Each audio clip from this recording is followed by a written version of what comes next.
गुरुदेव, सृष्टि का चक्र तो अनंत से चलता आ रहा है और चलता रहेगा। मोक्ष के मिलने के बाद हम कहाँ जाएंगे? बादल वर्षा होके बरस जाता है, नदी में पानी हो जाता है। अब बादल पूछे मैं कहाँ जा रहा हूं? बादल तो खत्म हो गया है ना। जहां से बादल आया वहीं पर वो समाप्त हो गया। जिस सागर से भाप बन के बादल ऊपर गया, वहीं पर पानी बन के बरस के बादल समा गया। समझ में आई बात?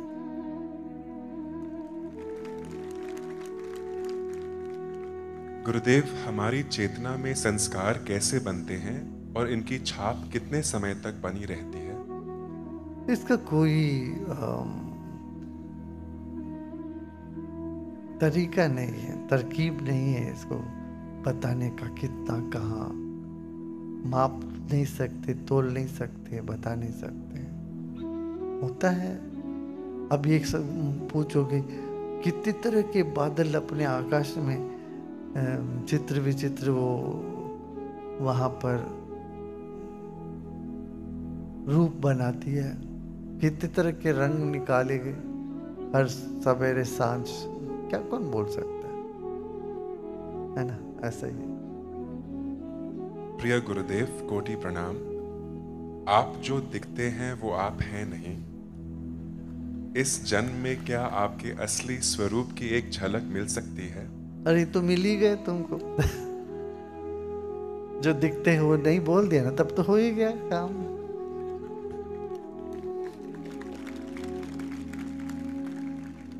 गुरुदेव, ये जन्म छोड़ते समय अगर मैं सिर्फ आपकी चाह पकड़ूं, तो क्या मुझे अगले जन्म में भी आप मिल जाएंगे? अरे इस जन्म में अभी काफी टाइम है भाई।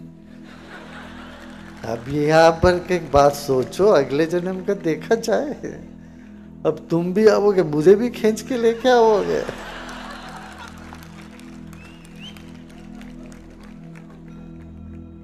लगता है तुम्हारे पास बहुत ज्यादा समय है, खाली टाइम है। कुछ सेवा में लगो, कुछ काम में लग जाओ। अगले जन्म की बात छोड़, अभी क्या सोचना। हाँ। गुरुदेव, आपकी याद में आंसू नहीं रुकते, मैं क्या करूं? अच्छा, वो तो होता है ऐसे।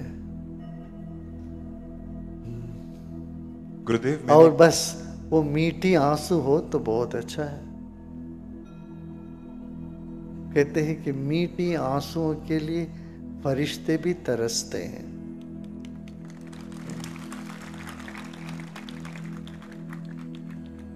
गुरुदेव, मैंने कई मंदिरों में देखा है कि पुजारी के अलावा किसी को भी गर्भगृह में प्रवेश करने की अनुमति नहीं होती है। हम पुजारी अथवा मूर्ति को छू भी नहीं सकते। हमें इन्हें छूने की मनाही क्यों है? क्या इसके पीछे कोई तार्किक कारण है?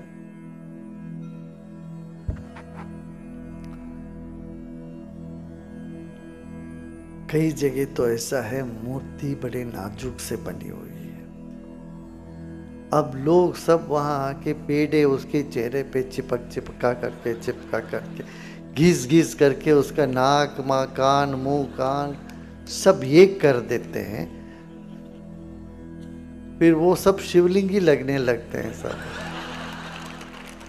अब शिवलिंग का भी चेहरा लगाने का आदत हो गया हमारा।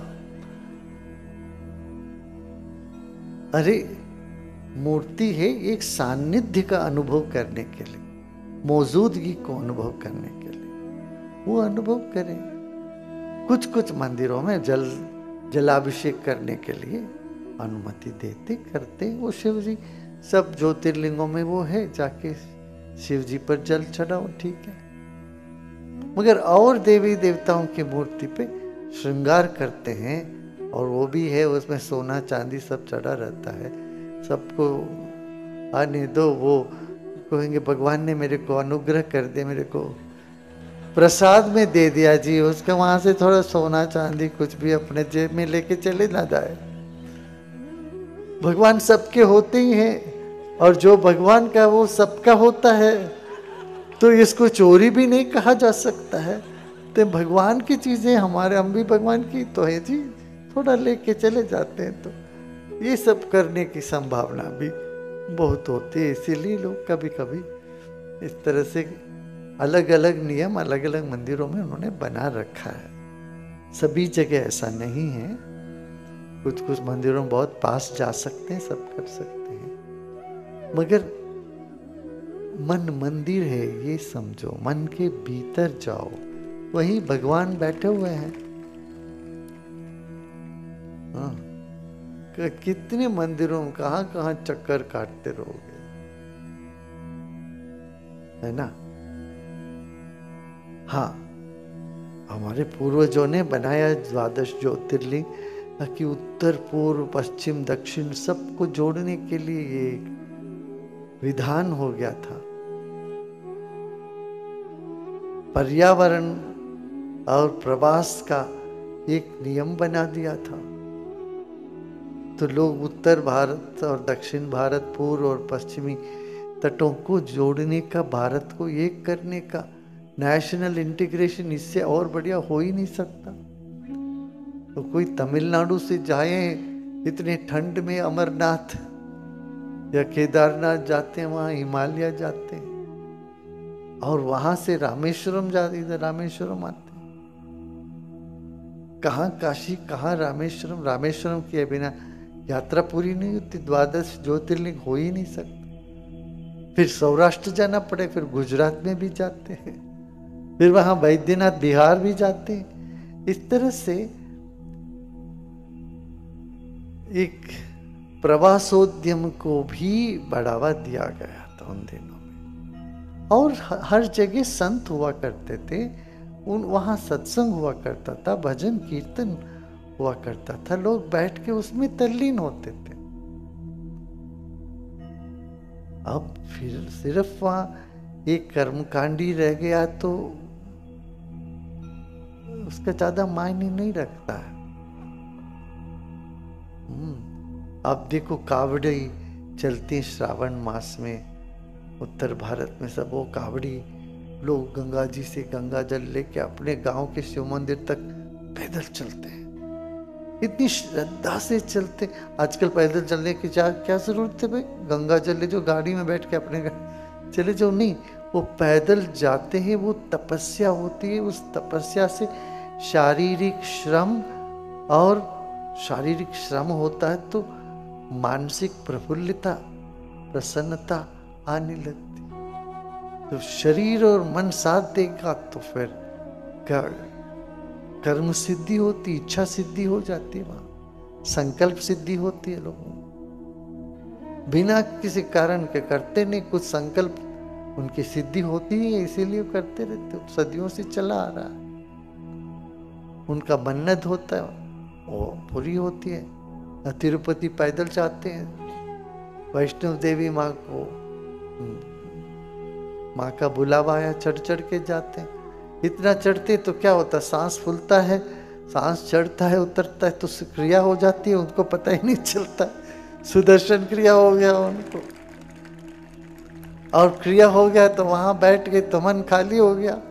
जब मन खाली हो जाता है तो अनुग्रह प्राप्त हो जाता, वहां पर आशीर्वाद मिल जाता। आशीर्वाद तो है ही, मन खाली होना है ना, अपना पात्र खाली हो तो भर सकता है, और खचड़े से भरे हुए पात्र में क्या भर सकता है, अमृत कैसे डालो, तो खचड़ा सब निकल गया, पात्र खाली हो तो पात्र में भर जाता है फिर अनुग्रह आशीर्वाद।